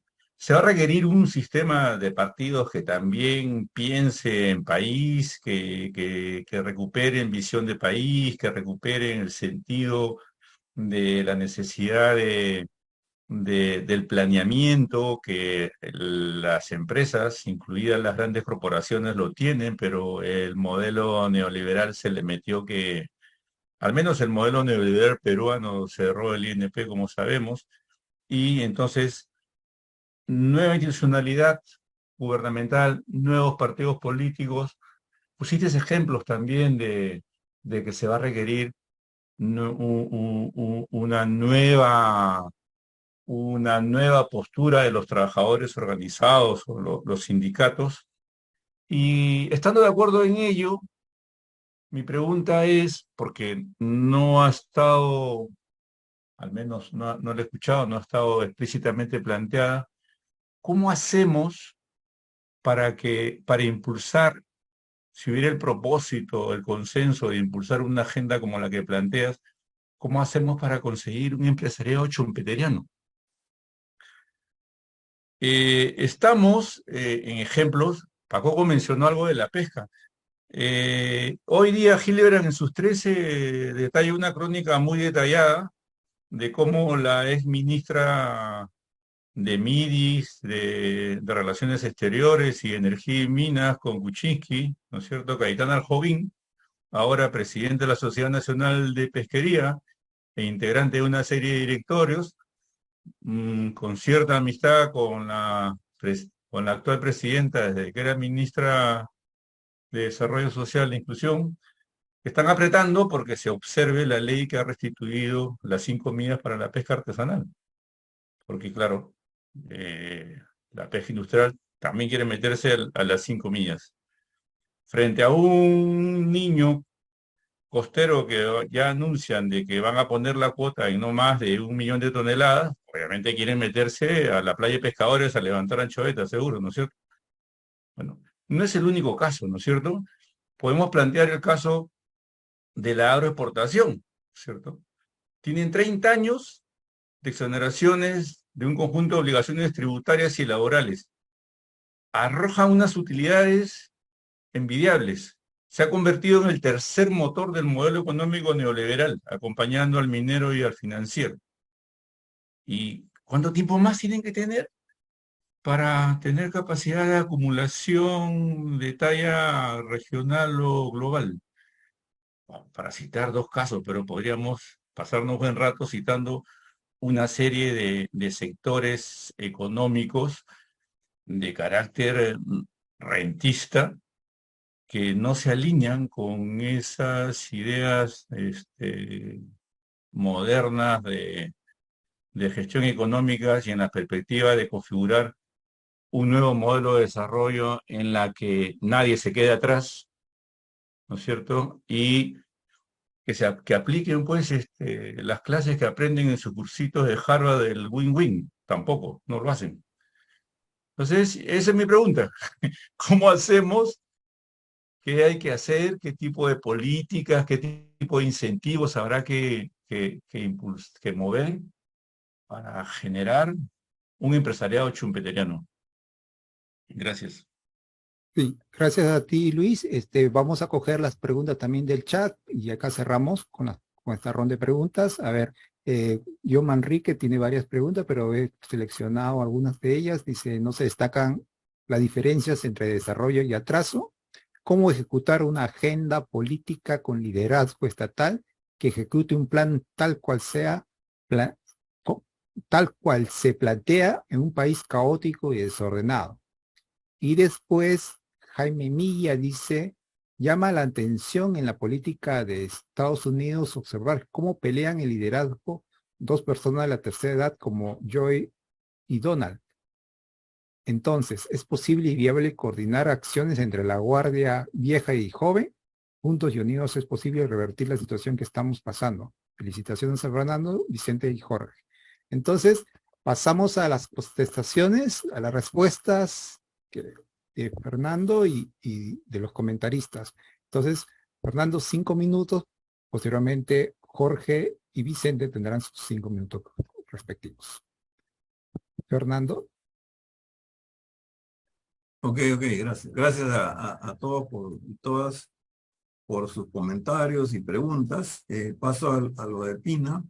Mira, la descentralización ha sido un desastre. Yo hace tiempo siempre menciono esto, ¿no?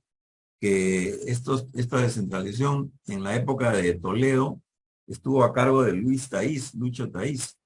Y este pata, si bien es peruano, había vivido casi toda su vida en Chile. Entonces, y él no conocía bien la política peruana, la historia, en fin, o sea, muy poco, y le encargan una de las tareas más complicadas. Es complejo hacer un proceso de descentralización. Y en ese gobierno, los 3 individuos más poderosos eran extranjeros o habían vivido mucho tiempo en el extranjero. Pero Pablo Kuczynski, ministro de Economía, el primer ministro era, ¿cómo se llamaba? Bobby Dañino, ¿no? Que había vivido en Estados Unidos, en Washington también muchos años, y Taís había vivido mucho tiempo en Chile, y los 3 eran los más poderosos. Era la vocación de Toledo, ¿no? O sea, confiaba más en los extranjeros que en los peruanos, pero en fin, y ya sabemos dónde es que terminó. Yo creo que hay que repensar todo ese proceso, está pésimo. Por eso he puesto así muy tímidamente lo de Chile, porque Chile lo ha hecho con mucha cautela, ¿no es cierto? Incluso ellos estaban, yo me acuerdo de haber ido por allá por Chile y estaban envidiosos del Perú, que había avanzado más y todo, pero no hemos avanzado más, hemos avanzado menos, ¿no? Con esta corrupción rampante, digamos, que hay en las regiones y en los municipios, ¿no? El tema, claro, yo lo del cambio climático sí lo tengo en cuenta, incluso que no estoy seguro si aquí he dado una charla, pero sí la UNI me invitó a dar una charla y que yo le llamé el atajo hacia el desarrollo sostenible. Tengo una tesis, digamos, que en buena cuenta, en resumen, significa que la quinta revolución industrial va a ser la reconciliación de los seres humanos con la naturaleza. Esa va a ser el contenido. No es la inteligencia artificial, es la reconciliación. Es decir, necesitas 2 polos, seres humanos y naturaleza. Pero los países desarrollados, incluyendo a China y la India, ya no tienen naturaleza, la han extirpado de su hábitat. Está acá y en África, un poco África y un poquito en el sudeste asiático. O sea, nosotros somos los únicos que podemos hacer esa reconciliación porque tenemos el polo de la naturaleza acá. Entonces, eso nos da una serie de ventajas muy importantes. Esa es un poco la tesis. Por supuesto, hay que ser conscientes de eso, porque si no eres consciente de eso, nunca lo vas a aprovechar. O sea, las oportunidades se aprovechan si es que tú las ubicas, las conoces. Y la clase dominante de este país, ni idea que eso ocurre, ¿no? Ni siquiera sabe lo que es una quinta revolución industrial o el desarrollo sostenible. Y en realidad, digamos, lo que yo en el artículo de The Economist, en realidad he reafirmado las tesis de mi libro, porque en realidad The Economist, esas variables que ellos están levantando, esas categorías económicas que están levantando, no son las de la macroeconomía ni del modelo neoliberal. Son las tesis y propuestas que yo levanto en mi libro. Educación, tecnología, instituciones, el rol del Estado, financiamiento público en una serie de campos. Entonces, yo no veo una contradicción, pero puede parecer, digamos. Giovanna, es verdad, pues obviamente al plantear alimentación saludable, no estoy planteando la actual alimentación saludable muy cara, sino que hay que resolver el tema de la alimentación en conjunto, además basándonos en nuestra ventaja mayor, que son la pequeña agricultura, la agricultura familiar, que ya está cerca de la naturaleza y de procesos naturales, pero obviamente tiene que aumentar la productividad. Sierra Productiva ha demostrado que es posible hacerlo, pero eso tiene que ser masivo, pues, y estatal, digamos, ¿no? Entonces, primero resolver la crisis alimentaria, alimentar a todo el mundo y después ir avanzando en la parte saludable, digamos. O avanzar paralelamente a los dos. Creo que es posible, no sé, me parece que sí. No creo que esté soñando en eso. Para Lucho, los empresarios chumpeterianos, ¿cómo van a surgir? Ahí sí estoy de acuerdo con Pacoco. Esas son las nuevas generaciones. Sam Altman, este pata de inteligencia artificial, no llega a 30 años. Entonces es el monstruo ahorita, él va a ser el próximo multimillonario, ¿no? Entonces, en las 10 empresas, los gigantes tecnológicos en Estados Unidos no existían hace 20 años. Acá no. El Banco de Crédito, el Grupo Bres, son los mismos de hace 100 años, o sea que no cambian, porque no hay innovación. Ahora, ¿cómo cambiamos eso? Ahí viene todo este tema de las universidades, por eso la educación es clave. Si nosotros no entramos a las universidades y no hay una educación de calidad y con una orientación, con pensamiento crítico, ¿no es cierto?, que no tiene la inteligencia artificial, o sea, la crítica más fuerte que yo he leído sobre la inteligencia artificial es de Noam Chomsky. Búsquenlo por ahí, debe estar dando vueltas. Acuérdense que él es un lingüista, o sea, el pata le hace una crítica feroz. Y él dice, no tienen pensamiento crítico y por lo tanto lo que van a hacer es repetir lo que se ha hecho anteriormente. Porque todo el deep learning o machine learning, aprendizaje de las máquinas, es de lo anterior. Pero si necesitamos nuevas soluciones, ellas no tienen capacidad de creación, de creatividad. O sea, la innovación es un concepto ajeno a las máquinas, ¿no es cierto? Es ajeno. Ya, termino nomás. Ya los últimos son de Jorge Manrique. Yo creo que hay que levantar el CEPLAN, por supuesto. Y yo también estoy de acuerdo con Jaime Mía que digamos, tanto Biden como Donald Trump son recontra viejos, más viejos que yo, que creo que soy el más viejo de esta reunión, ¿no es cierto? Y digamos, están ahí disputando la primera potencia mundial, algo te tiene que decir eso. Xi Jinping también no tiene tampoco 25 años, ¿no? O sea que en China son los capos, los mejores en combinar viejas generaciones con nuevas generaciones, ¿no? Ok, bueno, ahí me quedo. Perfecto, Fernando. Entonces, pasamos a Jorge. 5 minutos para tus últimas palabras y últimos sí, comentarios. En verdad suena provocador recordar a González Prada, ¿no? De los viejos a la tumba y los jóvenes al poder. Pero a lo que me refería más exactamente es a que tenemos que reconocer que parte de la crisis incluye a los partidos de izquierda, en todas sus variantes. La última elección del candidato a la alcaldía de Lima, las peleas que hay, la falta de democracia, muestran que hay ahí un serio problema de democracia y de funcionamiento. A lo que voy es a que hace falta una nueva organización política que cumpla normas elementales de democracia, de transparencia, de participación. Y efectivamente, Fernando, tú y yo, digamos, lo de nuestra generación, tenemos una responsabilidad muy grande, que es hacer el tránsito, transferir lo aprendido, que no se cometan los mismos errores y las barbaridades que cometió la izquierda. Tenemos que hacer ese puente, pero a la vez tenemos que desarrollar el surgimiento de nuevos líderes aconsejados, apoyados por los que han aprendido. Y ahí yo renuevo la necesidad de la organización popular. O sea, hay que refundar los sindicatos, refundar las organizaciones sociales de base, porque estas han sido distorsionadas. Y hay espacio, y los fracasos recientes del Partido Morado o de otro tipo muestran que la tarea está por cumplir. Y dentro de este escenario, yo quiero remarcar dos cosas. Uno, la necesidad de trabajar el tema personal. Personas con valores, responsables, puntuales, entregadas. Uno. Y dos, la transparencia. La transparencia con democracia. En todos los niveles. En los grupos empresariales, en los partidos políticos, en las universidades. Y yo tengo una mirada optimista. Yo creo que hay semillas y hay fuerzas como para producir un gran cambio, no solo aquí, sino en otros países. Y espero que podamos conversar algunos detalles un poco más. Conozco bien lo de Chile, Fernando, y realmente los problemas que tienen son, yo diría, hasta peores que los nuestros, ¿no?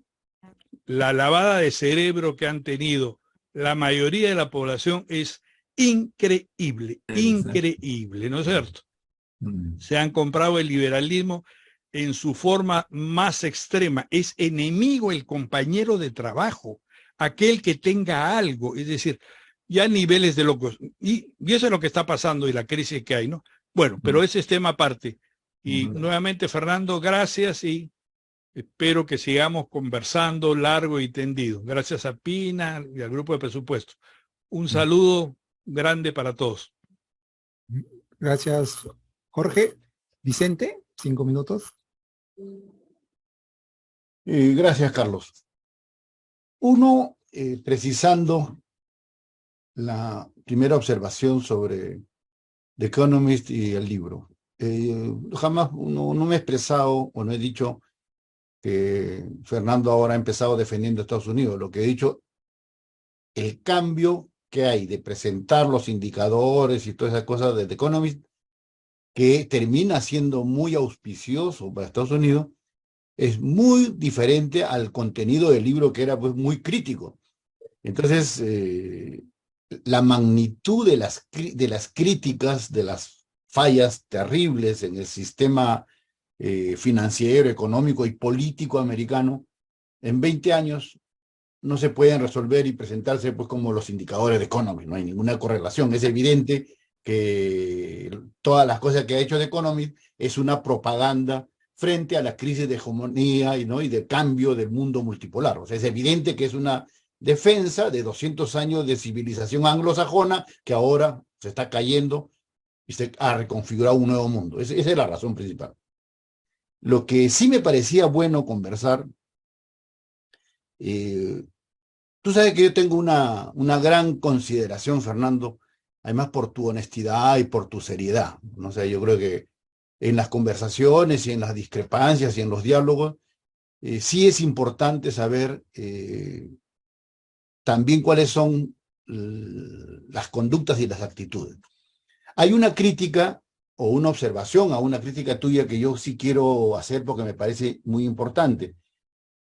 He mencionado parcialmente lo de Marx y el socialismo.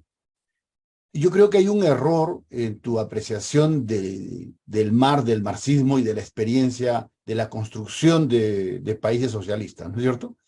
Y el error está en que atribuyes a Marx y lo terminas dejando como un mecanicista, un determinista económico, ¿no? Entonces, enfatizas las expresiones que él tuvo en algunos momentos, ¿no?, sobre la lógica económica del capitalismo, en fin, y cómo ¿no? Iba a terminar creando las condiciones para su paso a una sociedad superior.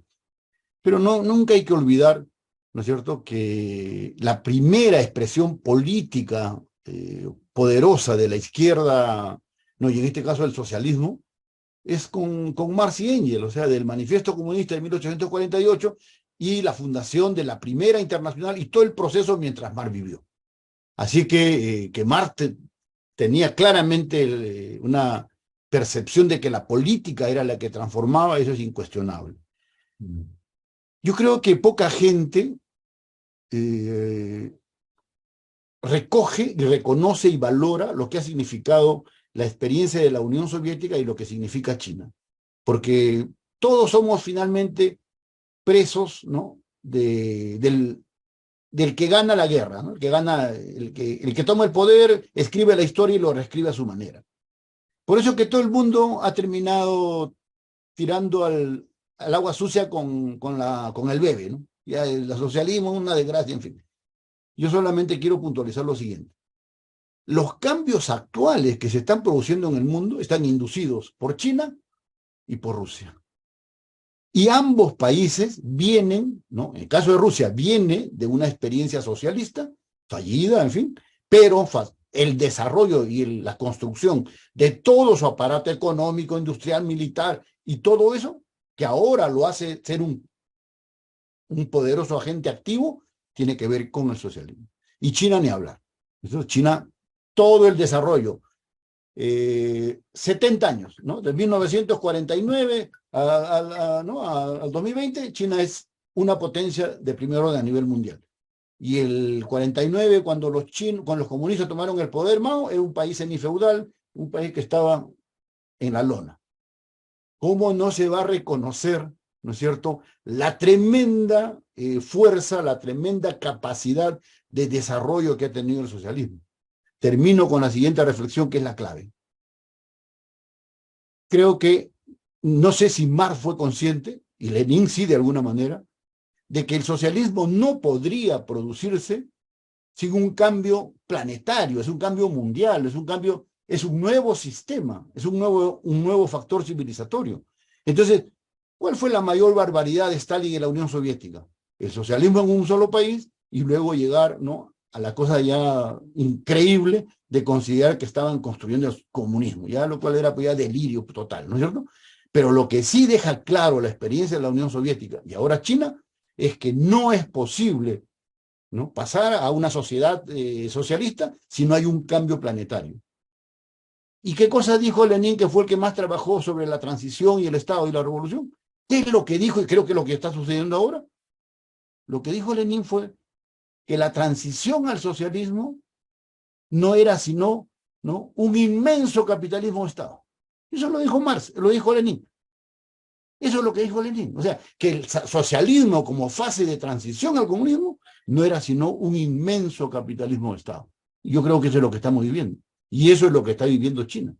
Entonces, en ese sentido, ¿no?, las barbaridades que dijimos nosotros, contigo, en nuestra generación, de que había social imperialismo, no el social imperialismo soviético, eran paparuchadas ideológicas, sin comprensión real, ¿no?, de lo que significa, ¿no?, lo que ha sido la elaboración del socialismo desde Marx y luego su experiencia práctica con Lenin y con Mao.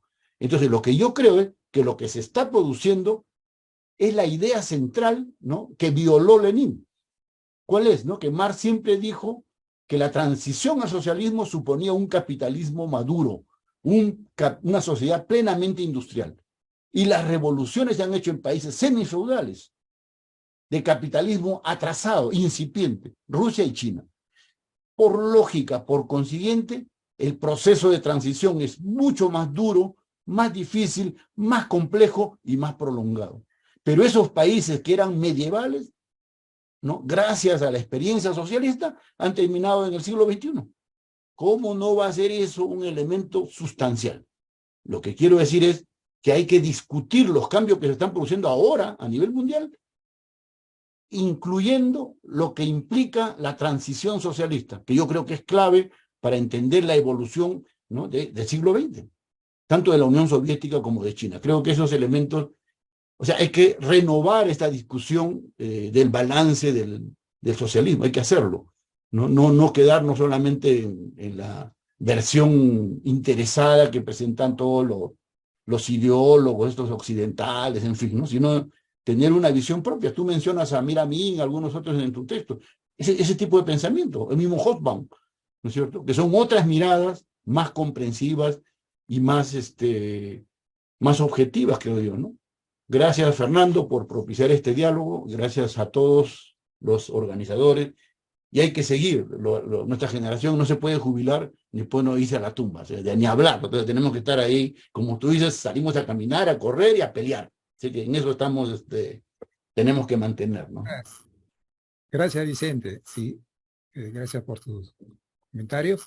No sé, Fernando, ¿quieras decir algo simplemente un par de minutos? Bueno, nada, agradecer a todos por su presencia y en particular, por supuesto, a Jorge y a Vicente por sus comentarios. Han animado el debate tremendamente y de eso se trata.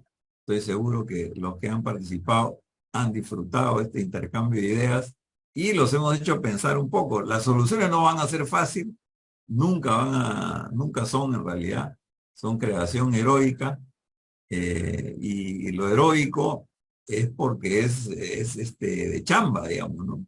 No, lo heroico no es porque es fácil, ¿no? Eso es lo que dijo María. Yo creo que lo heroico lo digo porque uno tiene que jugarse entero, digamos, ¿no? Esos son los héroes, los que se juegan enteros y están dispuestos a todos los sacrificios necesarios, ¿no? No es para que le den o le pongan una medallita, digamos, ¿no? No, al héroe, no, el héroe es de chamba. Entonces estamos en esa, digamos, y no hay que bajar la guardia. Pues. Así que nada, muchas gracias a ustedes por los comentarios y a los organizadores, a todos los organizadores por propiciar este espacio. Así que nos vemos hasta cualquier momento. Gracias, Fernando. Por el chat han pedido también si se podía tener Sí. el nivel digital y el artículo también de Economist que Lo voy a colgar en el chat, el WhatsApp de Equitix. ¿Está bien, Jorge? claro, de ahí Lo voy a pasar a PDF y como PDF lo paso y ahí tú lo repartes, cuida a la ANC, en fin, ¿no? ¿De Ya. acuerdo? Perfecto, Fernando. Entonces queda pendiente eso. Entonces, desde ya te agradecemos nuevamente por tu participación, por tu ponencia, también a Jorge Oroza y a Vicente Ota por sus comentarios, ¿no? Entonces, de parte de la Asociación Nacional de Centros de Investigación, Promoción Social y Desarrollo ANC, Grupo Nacional de Presupuesto Público, Servicio de Apoyo, Asesoramiento y Soporte SAT y Equitix, damos gracias por su participación y por su presencia. Hasta otra oportunidad. Muchas gracias. Buenas noches con Hasta todos. luego, hasta luego. Un gustazo. Gracias. Buenas noches con todos. Buenas noches. Gracias.